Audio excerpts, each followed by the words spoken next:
अब तक की आज़ाद भारत के सबसे बड़े कारपोरेट घोटाले के सिलसिले में आज ये प्रेस वार्ता आयोजित की जा रही है, जिसका आयोजन हम कांग्रेस पार्टी के लोग 23 प्रमुख शहरों में पहले भी कर चुके हैं। इसका उन्मान दिया गया है कि हम अडानी के हैं कौन, इस श्रृंखला का नाम।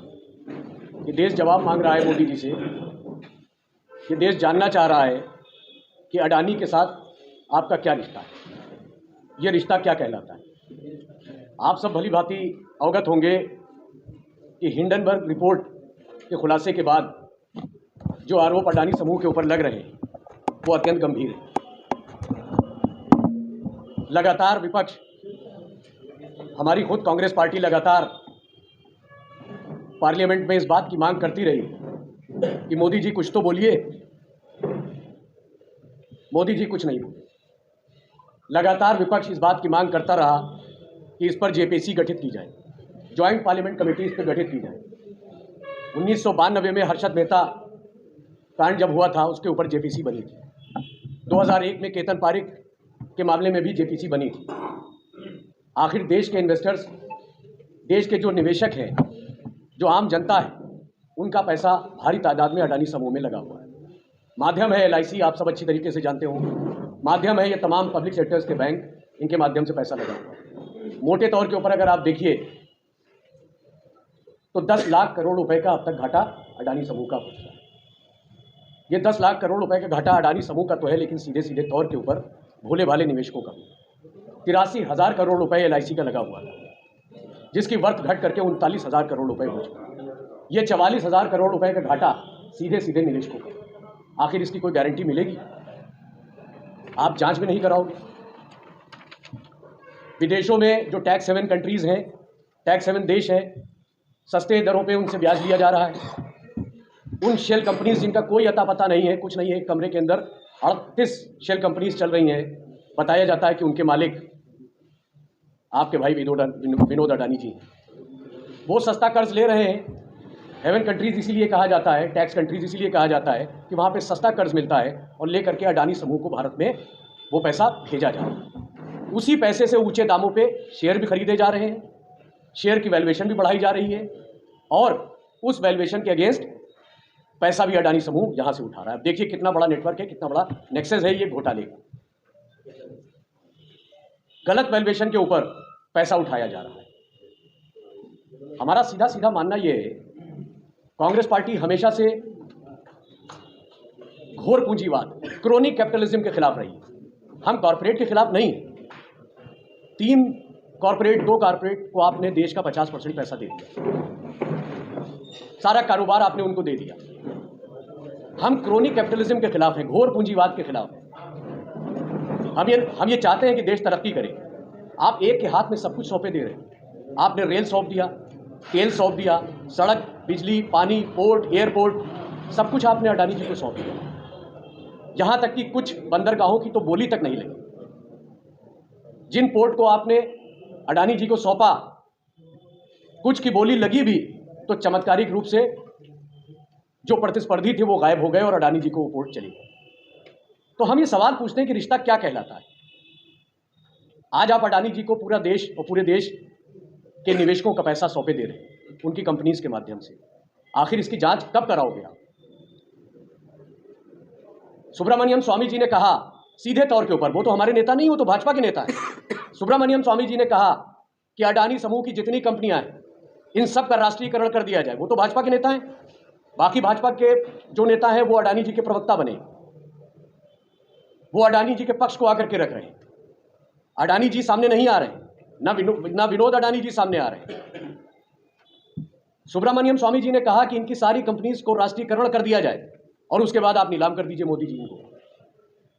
शायद मैं देख रहा था, उन्होंने एक बात और भी कही है जो कि अत्यंत गंभीर है। चीन ने हमारी हजारों किलोमीटर जमीन के ऊपर कब्जा कर लिया है, यह आप सब अच्छी तरीके से जानते हो। चीन ने श्रीलंका में जो भी कंपनीज हैं अडानी की, जो भी परियोजनाएं चल रही हैं, चीन ने वो डील कराई। ये बात तो और खतरनाक हो जाती है। यह आरोप हम नहीं लगा रहे हैं। ये आरोप तो सीधे सीधे भाजपा के नेता सुब्रमण्यम स्वामी जी खुद लगा रहे हैं। तो मेरा बस इतना ही कहना है कि इस पूरे घोटाले का, इस पूरे घपले का पारदर्शिता के साथ इसकी जांच होनी चाहिए। इस पे जेपीसी गठित होनी चाहिए। आखिर आपको परेशानी क्या है जेपीसी गठित होने में? 10 लाख करोड़ रुपए का घाटा अब तक ये देश सह चुका है। हमारी मांग इतनी ही है कि जल्द से जल्द जेपीसी गठित की जाए और इस पूरे मामले की जांच कराई जाए। आगे मैं तनुज पुनिया जी से आग्रह करता हूं कि जो बिंदु हमसे छूट गए हैं आप उसको थे कि राहुल गांधी जी ने लगातार इस बात को उठाया है। राहुल गांधी जी ने और कांग्रेस पार्टी ने इस बात को हमेशा मीडिया के सामने रखा है, जनता के सामने रखा है कि जो देश की जो स्ट्रेटेजिक रिसोर्सेज हैं, जो संसाधन हैं, वो 2, 4, 5 व्यक्तियों के पास एकदम इकट्ठा नहीं होना चाहिए। हम कोई उद्योगपति या व्यापारियों के खिलाफ नहीं। माननीय राहुल गांधी जी का स्पष्ट कहना है कि व्यापार करें, लेकिन एक साथ इकट्ठा करके 2-4 लोगों के जब हाथ में सब कुछ सौंप दिया जाएगा तो फिर अगर हल्की सी भी चूक हुई, हल्का सा भी घाटा हुआ, तो हमारे देश के जो लाखों निवेशक हैं, जो और भी लोग उनसे जुड़े हुए हैं, करोड़ों लोग जो जुड़े हुए हैं इनके व्यापारों से, उन सब का घाटा होगा। कांग्रेस पार्टी की सरकारों में विशेष रूप से जितने भी पंचवर्षीय योजना आई थी, उन सब में ये कहा गया था कि जो स्ट्रेटेजिक रिसोर्सेज हैं, सीमेंट, फर्टिलाइज़र, आयरन और इस तरह की पावर, कोल, इस तरह की जितनी भी रिसोर्सेज हैं, संसाधन हैं, उन सब में सरकार का हस्तक्षेप होना चाहिए। वो इसलिए किया था क्योंकि इनमें से एक भी अगर गड़बड़ हुई एक भी सेक्टर में, तो फिर पूरी की पूरी व्यवस्था देश की चरमरा सकती है। इसलिए सरकार उसमें निवेश करती थी, उसकी उन्होंने व्यवस्था की थी। कोई भी प्राइवेट प्लेयर को इसमें आने से रोक नहीं थी। अब जैसे जैसे मोदी जी सब कुछ बेचते जा रहे हैं, जैसे जैसे भारतीय जनता पार्टी की सरकार सब कुछ बेचती जा रही है, और एक ही दो लोग हैं, एक ही दो ऐसे उद्योगपति हैं जिनके हाथ में सारी स्ट्रेटेजिक रिसोर्सेज चली जा रही हैं। अभी हमारे अध्यक्ष जी बता रहे थे कि अडानी जी का जब हिंडनबर्ग के द्वारा खुलासा हुआ तो LIC और SBI को कितना भारी नुकसान उठाना पड़ा। ये सिर्फ SBI और LIC का नुकसान नहीं, ये करोड़ों लोग जो इनमें निवेश कर चुके हैं, जो इन सब से जुड़े हुए हैं संस्थाओं से, उन सब का नुकसान सीधे गांव-गांव में घुस करके हुआ है। और इस सब नुकसान की भरपाई कौन करेगा? तो हमारी मांग यही है, जेपीसी की मांग, जो अध्यक्ष जी आपके बीच में रख चुके हैं, कि जेपीसी का गठन हो। जिस प्रकार से इससे पहले भी ऐसे बड़े घोटालों में जेपीसी का गठन हुआ है, इस बार भी गठन होना चाहिए। एक ऐसी जांच होनी चाहिए जिससे पूरा खुलासा हो कि इतना बड़ा घोटाला हुआ तो कैसे हुआ, कौन है इसके पीछे।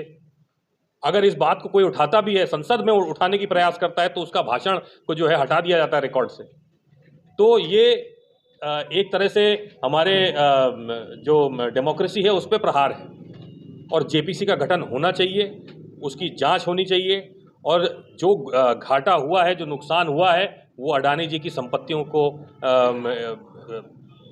कुड़क करके, जिस प्रकार से जिले जिले में जो है हो रहा है आजकल, जो अनियमितताएं पाई जा रही हैं, लोगों की संपत्ति को जब्त किया जाता है और उसको नीलाम किया जाता है, उसको नीलाम करके जो नुकसान हुआ है वो भरा जाता है, वैसे ही उनकी संपत्तियों को लेकर के नीलाम करके और जो नुकसान हुआ है उसकी भरपाई भी होनी चाहिए। लगातार हम लोग रख रहे हैं कि भारतीय जनता पार्टी किस प्रकार से देश का बंटवारा चाहती है, देश को नफरत की दरारें देश में पैदा करना चाहती है। इसी के लिए माननीय राहुल गांधी जी ने भारत जोड़ो यात्रा शुरू की थी। जो धर्म के नाम पे और जात के नाम पे और क्षेत्र के नाम पे जो दरारें पैदा हुई हैं देश में, उसको जोड़ने का काम, उन दरारों को भरने का काम माननीय राहुल गांधी जी कर रहे थे।